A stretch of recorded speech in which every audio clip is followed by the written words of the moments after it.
Welcome to GK GS with Manish sir. आज 18 नवंबर 2022 है और आज के जितने भी महत्वपूर्ण करंट अफेयर होंगे वो हम इस वीडियो में डिस्कस करेंगे। तो आइए शुरू करते हैं। आज का पहला प्रश्न है, हाल ही में किस देश ने पहला बिली जीन किंग कप जीता है? तो स्विट्जरलैंड ने पहला Billie Jean King cup Australia को हराकर जीता है। किसको हरा करके? तो ऑस्ट्रेलिया को हराकर जीता है। अब यह बिली जीन किंग क्या है?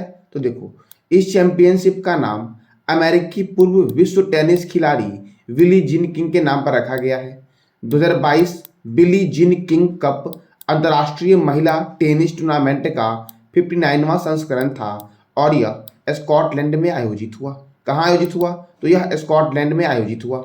अब स्विट्जरलैंड तो राजधानी है इसकी बर्न, राष्ट्रपति है इसके इगांजियो कैसिस और मुद्रा है स्विस फ्रैंक स्विट्जरलैंड की। स्विट्जरलैंड को बोलते हैं प्लेग्राउंड ऑफ यूरोप। देखो, देश की सबसे लंबी यात्री ट्रेन का संचालन करके विश्व रिकॉर्ड स्विट्जरलैंड ने ही बनाया है। अब अगला प्रश्न है आपका, हाल ही में संयुक्त राष्ट्र की रिपोर्ट के अनुसार कौन सा देश 2023 तक दुनिया की सर्वाधिक आबादी वाला देश बन जाएगा? तो अपना देश भारत 2023 तक दुनिया की सर्वाधिक आबादी वाला देश बन जाएगा। ये संयुक्त राष्ट्र की रिपोर्ट है, यानी कि यूनाइटेड नेशन की रिपोर्ट है।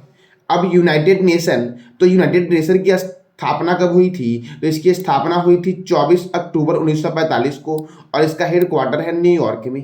कहाँ पर है? तो यूनाइटेड नेशन की स्थापना कब हुई थी? तो 24 अक्टूबर 1945 को हुई थी और इसका हेडक्वार्टर कहाँ पर है? न्यूयॉर्क में है। इसकी सेक्रेटरी जनरल है एंटोनियो गुटेरस। कौन है? तो एंटोनियो गुटेरस इसके सेक्रेटरी जनरल हैं और इसमें 193 देश हैं। साथियों, आपको बताना है कमेंट बॉक्स में कि यूएनओ का 193वां देश कौन सा है। जब इसकी स्थापना हुई थी उस समय 51 कंट्री थे और 51वां कंट्री जो था आपका वो पोलैंड था। तो आपको बताना है कमेंट बॉक्स में कि 193वां देश यूएनओ का कौन है। अब अगला प्रश्न है आपका, हाल ही में फीफा वर्ल्ड कप 2022 का आयोजन कहाँ होगा? तो फीफा वर्ल्ड कप 2022 का आयोजन होगा कतर में। कहाँ पर होगा? कतर में होगा। और यह कब शुरू हो रहा है? तो 20 नवंबर 2022 को शुरू होगा यह। ठीक है, देखो, इस विश्व कप में 32 टीमें प्रतिस्पर्धा करेगी। कितनी टीमें पार्टिसिपेट करेगी? तो 32 टीमें इस वर्ल्ड कप में प्रतिस्पर्धा करेगी। साथियों, 2018 में जो फीफा वर्ल्ड कप हुआ था उसमें वह हुआ कहाँ था? तो रूस में हुआ था, जिसमें फ्रांस ने क्रोएशिया को हराया था। ठीक है, और 2022 वाला कहाँ पर हो रहा है फीफा वर्ल्ड कप? तो कतर में हो रहा है। अब फुटबॉल, तो देखो, फुटबॉल का जन्म हुआ इंग्लैंड में, यानी कि फुटबॉल की जो उत्पत्ति हुई कहाँ पर हुई? इंग्लैंड में हुई। 1957 में इंग्लैंड में विश्व का पहला football club Sheffield football club की स्थापना हुई। कौन सी फुटबॉल क्लब? तो शेफील्ड फुटबॉल क्लब की स्थापना हुई। फुटबॉल की सर्वोच्च संस्था है आपका फीफा। फीफा का फुल फॉर्म होता है federation international D football association, जिसका हेडक्वार्टर है ज्यूरिख स्विट्जरलैंड में। कहाँ पर है? तो ज्यूरिख स्विट्जरलैंड में इसका हेडक्वार्टर है और इसकी स्थापना हुई 21 मई 1904 को। और इसकी स्थापना हुई कहाँ थी? तो फ्रांस की राजधानी पेरिस में इसकी स्थापना की गई थी, लेकिन इसका हेडक्वार्टर कहाँ पर है? ज्यूरिख स्विट्जरलैंड में है। फीफा के प्रेसिडेंट हैं गियानी इन्फेंटिनो। कौन है? तो गियानी इन्फेंटिनो फीफा के प्रेसिडेंट हैं। ठीक है साथियों, ऑल इंडिया फुटबॉल फेडरेशन के चेयरमैन कौन है? इसका जवाब देना है कमेंट बॉक्स में आपको। फुटबॉल, हॉकी और क्रिकेट में खिलाड़ियों की संख्या है 11। रग्बी फुटबॉल में 15 खिलाड़ी हैं। बेसबॉल और खो खो में 9 खिलाड़ी हैं। जिम्नास्टिक में 8 खिलाड़ी होते हैं। वाटर पोलो, कबड्डी और नेटबॉल में 7 खिलाड़ी। वॉलीबॉल में 6 खिलाड़ी। बास्केटबॉल में 5 और पोलो में खिलाड़ियों की संख्या होती है 4। अब अगला प्रश्न है आपका, हाल ही में किस राज्य में बाजरा मिशन की शुरुआत की गई है? तो असम में आपका बाजरा मिशन की शुरुआत की गई है। साथियों, मैंने बताया था आपको पिछली क्लास में कि ओडिशा राज्य सरकार जो आपका है वो बाजरा दिवस मनाने की घोषणा की थी। बाजरा दिवस मनाया था। तो साथियों, ओडिशा राज्य कब मनाया था बाजरा दिवस? और अभी बाजरा मिशन शुरू किसने किया है? तो असम ने शुरू किया है बाजरा मिशन। अब असम, तो असम की राजधानी है दिसपुर। असम के गवर्नर है जगदीश मुखी। असम के मुख्यमंत्री हैं हेमंत बिस्वा शर्मा। असम में राज्यसभा सीट 7 है और लोकसभा सीट 14 है। मानस राष्ट्रीय उद्यान, नमेरी राष्ट्रीय उद्यान, राजीव गांधी औरंग राष्ट्रीय उद्यान, देहिंग पटकाई राष्ट्रीय उद्यान, पोवा वन्यजीव अभ्यारण्य, कौन सा? तो पोवा वन्यजीव अभ्यारण्य। और रायमोना राष्ट्रीय उद्यान कहाँ है? तो असम में है रायमोना राष्ट्रीय उद्यान। भारत का पहला ई मछली बाजार ऐप फिशवाला असम ने लॉन्च किया। दुनिया का पहला आनुवांशिक रूप से संबंधित रबर का पौधा असम में लगाया गया। पुटोला नाच असम का पारंपरिक कठपुतली कला है। भ्रमण सारथी योजना की शुरुआत महिलाओं और बुजुर्ग के लिए हुई, जिसका उद्देश्य था मुफ्त बस सेवा। ठीक है, फिर से आपका किसान रथ ऐप फल और सब्जी की ऑनलाइन बिक्री के लिए असम राज्य सरकार ने शुरू किया। असम की पहली महिला आईएएस अधिकारी पारुल देवी दास का निधन हो गया। असम सरकार ने बुनकरों के कल्याण के लिए स्वर्ण वीर नारी योजना की शुरुआत की। विद्या रथ ऑन व्हील्स परियोजना की शुरुआत असम ने की और नवजात बच्चों की मौत को रोकने के लिए पोर्टेबल उपकरण सांस असम ने लॉन्च किया। किसने लॉन्च किया? तो असम ने लॉन्च किया। साथियों, काजीरंगा राष्ट्रीय उद्यान कहाँ है? तो इसका जवाब देना है कमेंट बॉक्स में आपको कि काजीरंगा राष्ट्रीय उद्यान कहाँ है। अगला प्रश्न है आपका, अंतर्राष्ट्रीय पर्यटन मार्ट का आयोजन किस राज्य में हुआ? तो अंतर्राष्ट्रीय पर्यटन मार्ट का आयोजन कहाँ हुआ? तो मिजोरम की राजधानी आइजॉल में हुआ। कहाँ पर हुआ? तो मिजोरम की राजधानी आइजॉल में हुआ। अब मिजोरम की राजधानी है आइजॉल। मिजोरम के गवर्नर हैं कंभमपति हरि बाबू। कौन है? तो कंभमपति हरि बाबू जो आपके हैं वो मिजोरम के राज्यपाल हैं। मिजोरम के मुख्यमंत्री हैं जोरमथंगा। मिजोरम में राज्यसभा सीट है 1 और लोकसभा सीट है 1।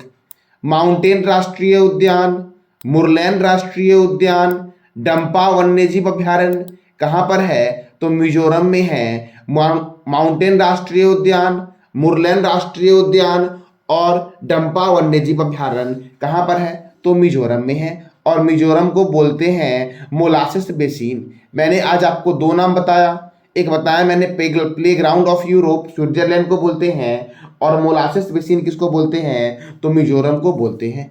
अगला प्रश्न है साथियों, राष्ट्रीय मिर्गी दिवस कब मनाया जाता है? तो राष्ट्रीय मिर्गी दिवस मनाया जाता है 17 नवंबर को। कब मनाया जाता है? तो 17 नवंबर को मनाया जाता है। अब इस महीने में और कौन कौन से महत्वपूर्ण दिवस मनाए गए? तो जल सप्ताह दिवस 1 से 7 नवंबर, विश्व सुनामी जागरूकता दिवस 5 नवंबर, शिशु संरक्षण दिवस 7 नवंबर, राष्ट्रीय कैंसर जागरूकता दिवस 7 नवंबर, विश्व रेडियोग्राफी दिवस 8 नवंबर, राष्ट्रीय कानूनी सेवा दिवस 9 नवंबर, शांति और विकास के लिए विश्व विज्ञान दिवस 10 नवंबर को मनाया गया। कब मनाया गया? तो 10 नवंबर को मनाया गया। राष्ट्रीय शिक्षा दिवस 11 नवंबर, विश्व निमोनिया दिवस मनाया गया 12 नवंबर को मनाया गया। कब मनाया गया? तो 12 नवंबर को।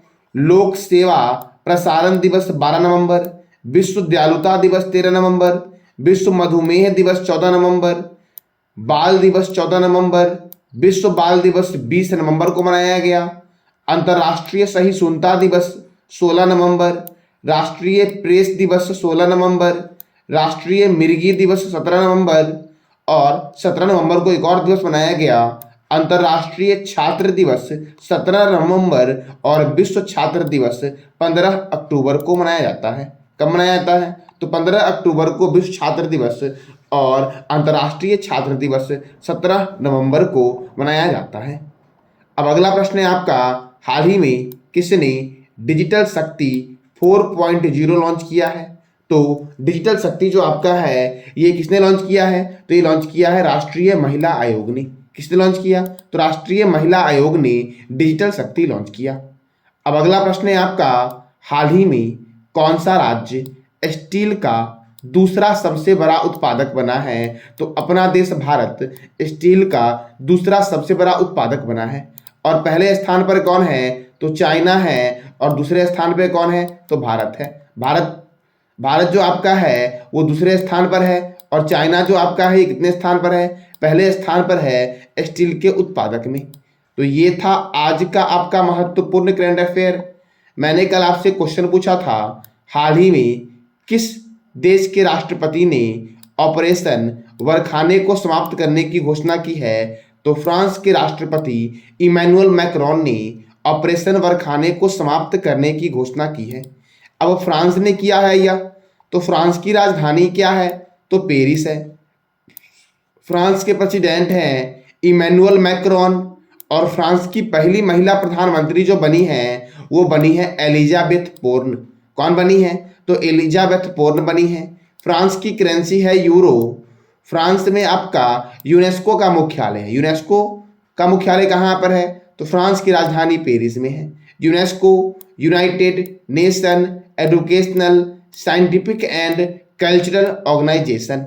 साथियों बताना है कमेंट बॉक्स में आपको कि यूनेस्को के चेयरमैन कौन है और यूनेस्को की स्थापना कब हुई। इंटरपोल का मुख्यालय है पेरिस में। कहाँ पर है? इंटरपोल का मुख्यालय है पेरिस में। अंतर्राष्ट्रीय सहयोग और विकास संगठन का मुख्यालय है पेरिस में। कहाँ पर है? तो पेरिस में है अंतर्राष्ट्रीय सहयोग और विकास संगठन का मुख्यालय। यूरोपियन स्पेस रिसर्च ऑर्गेनाइजेशन का मुख्यालय पेरिस में है। मैगिनॉट रेखा जर्मनी और फ्रांस के बीच है। वरुण सैन्याभ्यास भारत और फ्रांस के बीच होता है। ठीक है, भारत और पाकिस्तान के बीच रेड क्लिफ रेखा है। भारत और चीन के बीच मैकमोहन रेखा है। ठीक है, 49वीं समांतर रेखा अमेरिका और कनाडा के बीच है, जबकि 38वीं समांतर रेखा उत्तर कोरिया और दक्षिण कोरिया के बीच है। साथियों बताना है आपको कि सूर्य किरण सैन्याभ्यास भारत और किस देश के बीच होता है? हैंड इन हैंड सैन्याभ्यास भारत और चीन के बीच होता है। ठीक है, और संप्रीति सैन्याभ्यास भारत और बांग्लादेश के बीच होता है। तो आपको बताना है कमेंट बॉक्स में कि सूर्य किरण सैन्याभ्यास भारत और किस देश के बीच होता है। ठीक है साथियों, अब आज का आपका प्रश्न है, नवी टेक्नोलॉजी के ब्रांड एम्बेसडर कौन बने हैं? इसका जवाब देना है कमेंट बॉक्स में आपको। तो ये था आज का आपका महत्वपूर्ण करंट अफेयर। जानकारी अच्छी लगी हो तो लाइक करें, शेयर करें और सब्सक्राइब करें। धन्यवाद।